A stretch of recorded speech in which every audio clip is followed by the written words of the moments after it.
My name is Asim Hussain. You can find me everywhere as Jawache. If you see a Jawache somewhere, it's me. My blog is asim.dev. I used to be the EMEA lead for regional cloud advocacy at Microsoft. I'm very excited to say, as of Monday, I'm now the lead for green cloud advocacy at Microsoft. So very excited about that. Thank you very much. And I'm also one of the organizers of climateaction.tech, which I'll talk about a little bit later on, which is like an online community if you're interested in climate change. So yeah, I'm very passionate, as you might guess, I'm very passionate about the environment, about climate change. I do lots of things. I do all the standard baseline activities, recycle, etc., etc. If you see me in an airport, I'm usually running around trying to fill this bad boy with water, because I hate single-use plastics. It really bugs me. So I do a lot of stuff for the environment. It's kind of who I am. It's what I believe in. It's my son, Micah. Yeah. Something about this photo makes me think he loves his daddy. But so he was born. He just turned 1.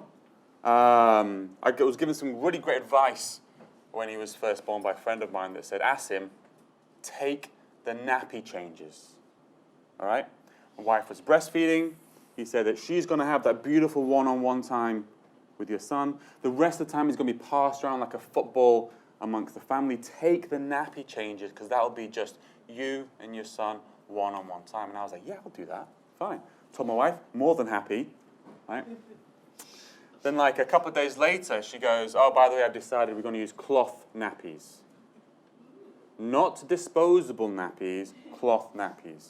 Disposable nappies, it does a shit, you chuck it away, right? Don't look at it.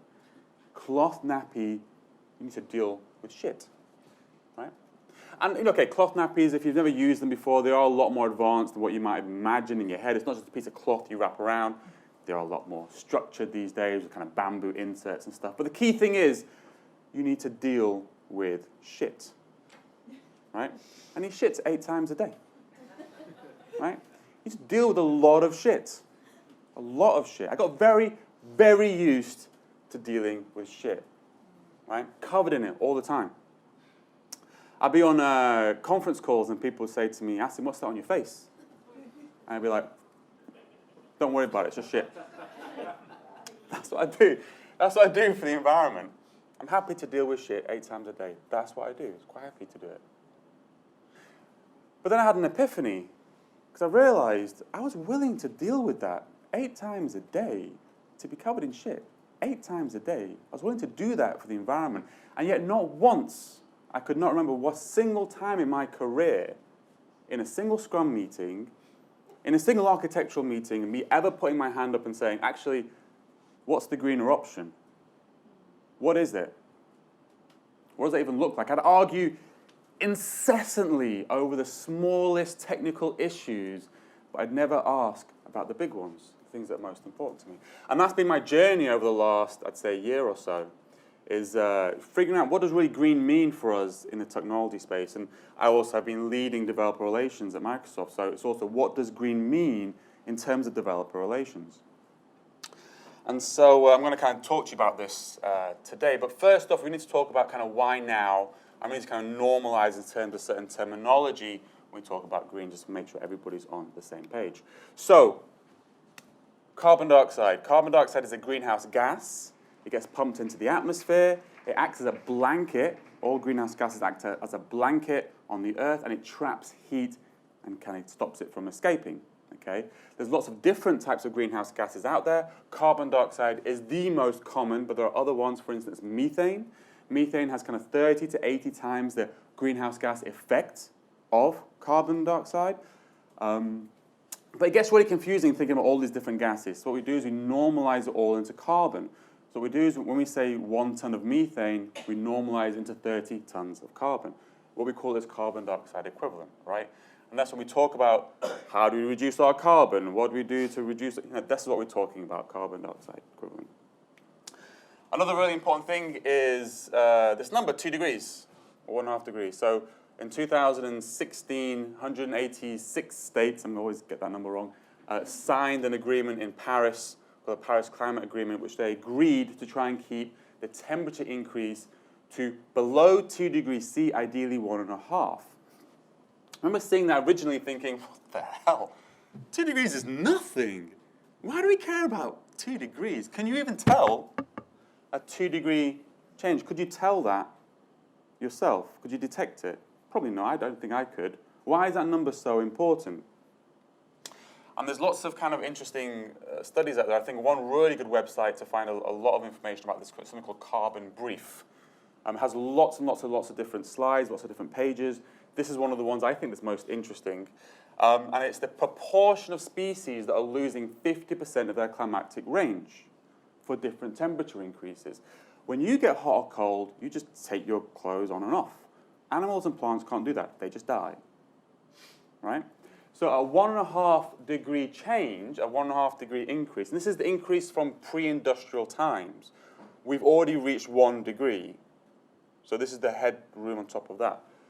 For 1.5 degrees, I should use the clicker, shouldn't I? For 1.5 degrees, we're kind of single-digit changes in the climatic range for a bunch of animals and insects. But we need them. 2 degrees, we're into kind of double digits, right? Okay, double digits might not seem so scary, right? But we're talking about, the entire planet. That's a huge shift in life and how we live.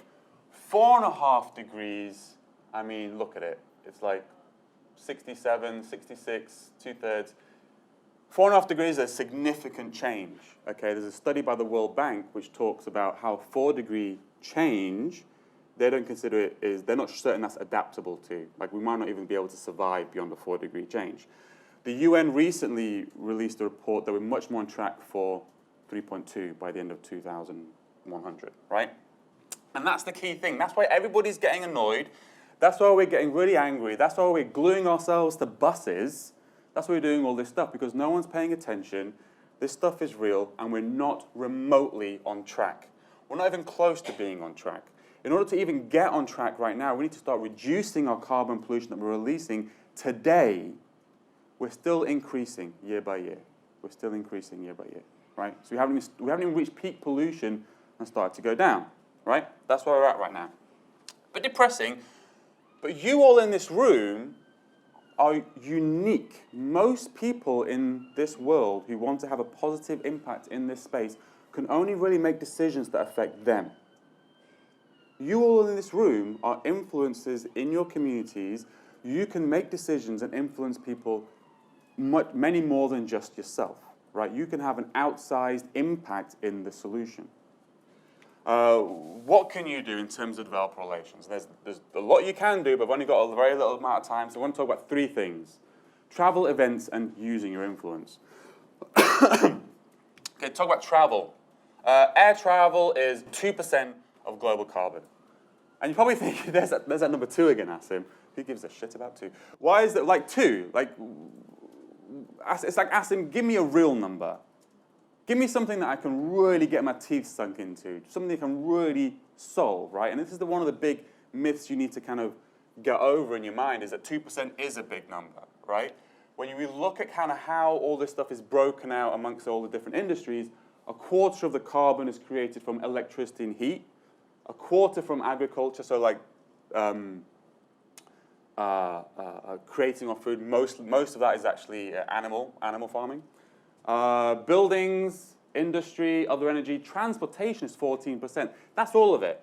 All cars, all buses, all planes, all boats, all of it is 14%. Elon Musk, the entire electrification of car industry, he's just trying to solve a tiny slice of that pie, right? It's not just you solving this problem. There are millions of people fighting this battle. This is the battlefront.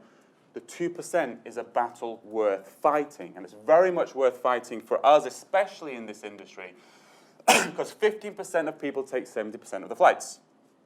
Okay? Most people never take a flight. Of the people that do, most people just only ever take 1 flight a year. How many flights have you all taken this year, right? I'm on about 30 so far, right? So those of us in developer relations, we have a big impact on this space. We are quite a creator of a lot of this carbon pollution, right? And that means that a small change in us can actually have a big impact in the resulting amount. What are some things you can do? You can join the 1 Foot High Club. That one, it's not a term coined by me, by Glowaski, but I like it. It's 1 Foot High Club. Take the train, right? Try taking trains. It's very, very hard. Trains are much more expensive than planes, and they take a lot longer to do, right? So it's a tough challenge to do. What I try to do with my team and myself is I just try and turn one flight into a train. Just one next year. Just one flight into a train. In Europe, you might have certain things you can try. Chris Adams, if you're interested in this space, I definitely recommend you follow Chris Adams. He knows a lot about this stuff. What he tried to do is do an Interrail pass. If you're in Europe, what you can have is an Interrail ticket. It's one price for 7 days, about 250 euros. One of the challenges of going all the way across Europe is, like a train line might be down. So with an Interrail, you can just take another train, right? So you can kind of circumnavigate it. It takes a lot longer, so what you might want to explore doing is having multiple stops over 7 days. In each stop, doing a meetup, doing something like that, turn it into a bit of a tour, right? That's a good thing to try. But just try, it's tough. It is tough. Just try and turn one flight into a train. That's a good thing to try and do. Here's some good websites we can go to kind of buy kind of cross-European, at least, train tickets. We've got Rail Europe and omnio.co.uk. You can kind of try and give those a go. But really, whether you're flying, whether you're driving, whatever you're doing, what you really want to explore doing is offsetting your impact. So one of the things, this is something that you can do where you essentially give people money, and then they either use that money to invest in projects which suck carbon from the atmosphere and put it back down, or help people to reduce the amount of carbon they are pumping out into the atmosphere. Okay, there are these carbon credit systems available. They're rife with con men, right? It's rife. There's people like going, oh, I won't cut down these trees if you give me money. There's kind of like stuff like that going on. So the key thing to do is use one which has certification. There's 3 main types of certification that I really recommend: CDM, VCS, and Gold Standard. It kind of more stringent goes down. Gold Standard is by far the best. If you can get Gold Standard ones, get Gold Standard ones. But any of these is good. Any of these is good as long as it's certificated by one of these. That's what I recommend. These are some good places to go where you can find out your carbon footprint. One of the things I do, or I've done with my team over the last year, which kind of worked out quite well, I think, is when they make a trip request, one of the bits of information I ask for is just to calculate the carbon cost of your trip. Just put it in as a line item. I don't judge. We don't really compare or anything. Just put it in as your line item. And that thought, that concept helps kind of drive some interesting discussions later on. But these are some good websites you can go to. Carbon Footprint has all 3 of the different certified offsets. Atmosphere D, which Chris recommends, is I think just has one of them. I can't remember which one, but they're 2 good ones. And here's like the really key thing, as I said before, like if you're going to, I know I'm not going to convince everybody to stop taking all flights, right? If you're going to be taking a flight, if you're going to damage the Earth a little bit, if you're going to do that, if you're going to make her sacrifice something for you, try and just do more per trip. That's kind of what we want to achieve. If you're going to take a flight, make it worthwhile, right? Make it, and this is kind of one of the questions I do ask in the trip reports, like, is it worth the carbon? Not money, who cares about the money? Is it worth the carbon? Is the trip worth the carbon? Can you add a meetup? Can you add an influencer meeting? Can you add whatever you want to do? Is it worth the carbon, right? Try and do more per trip. All right, moving on quickly, because there's a lot to get through. Events. We're at one right now, if you hadn't noticed. We're at an event, an in-person event. Did you know that there was a carbon code of conduct? Did you know? There's a carbon code of conduct. It hasn't been released yet. Chris has been working on it with us. There's a bunch of people. Is my thing going off? There's been a bunch of people at the in the Climate Action Tech community. I've put a short link here which will take you to the existing URL, and I'll move it to the proper URL once it gets published properly. You can find it, as well as being a carbon code of conduct, so what an event needs to do to kind of meet the code. There's also a whole bunch of advice of how to meet that code, because a lot of people don't know. So it's information about links. How do you actually calculate the carbon cost of your event? FYI, the vast majority of it is going to be travel from your attendees and your speakers. It's got links in there where you can put in your location of your event, a bulk list of all of your attendees plus their location in the world. It'll calculate that carbon impact. Then you can go and use one of the other services to offset them, right? So it's a carbon code of conduct, a whole load of information on there, not just travel if you wanted to go there. Online events, right? Something I'm exploring a lot more. They have a kind of a bad reputation, I'd say. And I think that's because people kind of view them as kind of cheap versions of in-person events. It's kind of poor cousins to in-person events. That's what people view them, right? And I think that's kind of one of the real problems with how people have really tried to address the online event solution, is they've tried to take an in-person event and go, how can we do that online? Online is a completely different medium to in-person. It's a completely different medium. You can do completely different things. We need to think differently about online events. People still desperately want to connect. When we look in the climate community, there's a lot of people who want to meet, they want to have events, they don't want to travel, so online is just the medium that we have to choose, but we still desperately want that connection that you get from in-person events. I always say, if you are going to try and do something online, don't forget the chat. The chat is where it's at, right? The chat is where it's at. I see too many things where it's just a live stream, a Q&A thing, and then there's no chat, right? We want the chat. I often say that my speaking at events is just an excuse for people to meet, right? I'm just a sideshow here. You're really here to meet everybody else and talk in the hallway track above, right? I'm your excuse to ask your boss for a ticket price. That's it. I honestly think that's my purpose here. I think one event that does a really, really good job is Agile in the Ether. So it's an Agile meetup. I've actually not managed to go to it. I've heard really lots of good things about it. And they run all their meetups and conferences online. And one of the things I think, and as you can see, they use Zoom. And I think I'm putting it up here because one of the things they do that is really interesting, and it really demonstrates how you should think about online differently, is before each session, they ask a crazy request from all the attendees, like, go away and show us your favorite fridge magnet. And they run off, and in a minute, they get their favorite fridge magnet, and they show it to the camera. That's in a way that you can engage with people. It's fundamentally different to what you can do in person, but that's the way you should think about online events. Think differently. Think outside the box. People still desperately want to connect. Give them a way of doing that online. What tools you can use? Microsoft Teams, my company. You can use that. It has a max of 250. Has a live version which has 10,000. I've had lots of really good use with my community stuff, with Slack and YouTube Live. Why is Microsoft and YouTube in green? Google and Microsoft are fully carbon neutral firms. Everything that we do is carbon offset. Our data centers are mostly powered by renewables. Google has us a little bit beat. So anything you do with Microsoft or YouTube, you just know it's going to be green. It's going to be offset, right? Slack is yellow because they are a good company. They're doing good stuff. They have committed to become carbon neutral by 2030. I'm actually unsure about Zoom, so I just don't know the answer there, so I've kept it there. This is really interesting, hopin.to. I've not used it yet. It's a new startup, and they are doing a completely online conference. It's not just a webinar. It's multiple tracks. You can then have like random chat roulette conversations with different people in the attendees. So it's like a really interesting way of kind of how can we explore this stuff online, give that a go. Finally, I don't know what my time is. I think I'm probably quite over. I'm good? Excellent.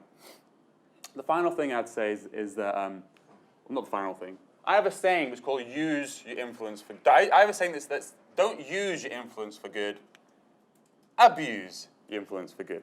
Right? Abuse your influence for good. Because there's plenty of people abusing their influence for evil. Abuse your influence for good. Right? As I said at the start, it just wasn't normal for me to talk about being green in tech or even in developer relations. It didn't really even occur to me. By going on stage right now, by talking to you, I'm normalizing these discussions, right? So the people in this audience, and the people you speak to, are then going to be more inclined, if they're on the edge, are going to be more inclined to then have those conversations later on. They're going to be empowered to have those conversations at their companies later on. So abuse your power for good, your influence for good. Look, you're not there. Here's a piece of advice. If you're going to start doing this stuff, if you're going to put some slides in your talks and talk about climate, you're going to get the climate deniers. I've talked about JavaScript, that's my technology of choice. I've never had somebody in the audience shout out, JavaScript doesn't exist, right? But I have had hecklers when I talk about climate change. The first time I've had hecklers from an audience was when I talk about climate change in tech conferences. And you're going to get weird-ass comments on your videos. I still don't know how to answer this person. He was like, because 97% of people believe the Earth was flat, that therefore it's impossible to believe that climate change is happening. I don't know how to answer this question. Don't bother arguing with them. Just say nice to meet you and move on. You're not there to talk to the climate deniers. You are not there to convince the deniers that it's real. You're there to galvanize the people that do believe into action. That's your job. If I can galvanize one person to action in a meetup, in a conference, I'm a success. What is it? That's the third thing. Action. Don't just talk about climate change and depress the shit out of people and then give them nothing to do afterwards, right? Give them an action to do. That's why we have a community. That's why I'm part of the community, Climate Action Tech. I wish action was bolded and in, that's my slide. I could have done whatever I wanted. It's Climate Action Tech, right? It's like, how do we give people actions and the technologists to do stuff in this space? It's actually, it's a Slack, but it's much more than a Slack. We've got a newsletter, we've got a community, we've got meetups now. If you want to drive people somewhere, if you want to give them a call to action with this stuff, just get them to Climate Action Tech. It's an amazing community. There's CEOs, there's interns. It's the most helpful community I've ever been to. You can ask any question on any esoteric aspect of climate change, and there's people there that wrote the book or know the answer, right? So it's a great community to send them there, and that's where I hang out. So just to summarize, look, it's a climate emergency, right? It's a climate emergency I went to. It's a climate emergency, right? We're not on track. That's why we have now issued a climate emergency as part of the UK government. We are in climate emergency. More and more people are issuing climate emergencies. We need to do something. Everybody doesn't need to do one thing. Everybody needs to do everything. This is a global, worldwide thing. We need to do a lot of stuff, right? What can you do? Fly less and do more per trip. If you're going to damage the environment, do more per trip. Please offset your carbon impact. Look into it. The kind of standard we have, Microsoft pays $15 per ton. We really need to start paying $40 to $80 per ton of carbon. Right, so I kind of additionally offset my travel. Microsoft offset my travel. I additionally offset my travel to make up for what I think we really need to pay. Explore online events, real online events. Don't just make them fake. Abuse your influence for good. Abuse your influence for good.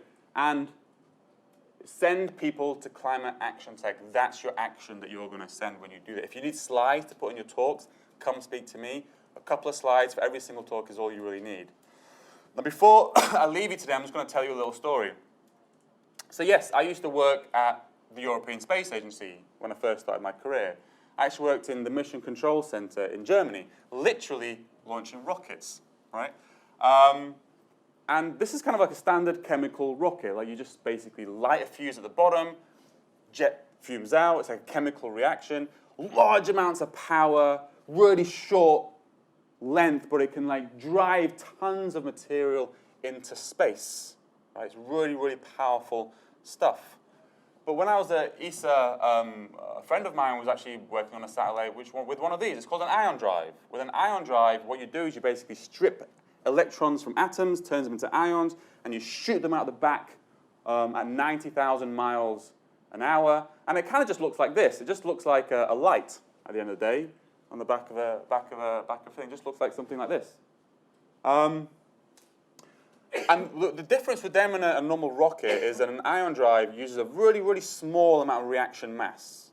Like a couple of kilograms is all it needs. and it can just last for years. And that's the key thing about ion drives. As long as you've got electricity, they can last for years. So the Dawn rocket, the Dawn satellite, was on for 5 years. And the other key thing about ion drives is they produce the same amount of thrust as a piece of paper lying on your hand. That's it. That's all the thrust that they provide, but in the vacuum of space, it goes a lot further. The difference between an ion drive and a rocket ship is an ion drive is a small amount of pressure consistently applied for years. Then you can get faster than a rocket, a standard chemical rocket. So, leaving you with some words from my benevolent leader, most people overestimate what they can do in a year and underestimate what they can do in a decade. This is a very big challenge that we need to solve. We're not going to solve it by burning ourselves out like a chemical rocket in a year. We're going to solve it by being an ion drive that lasts decades. Thank you very much for your time.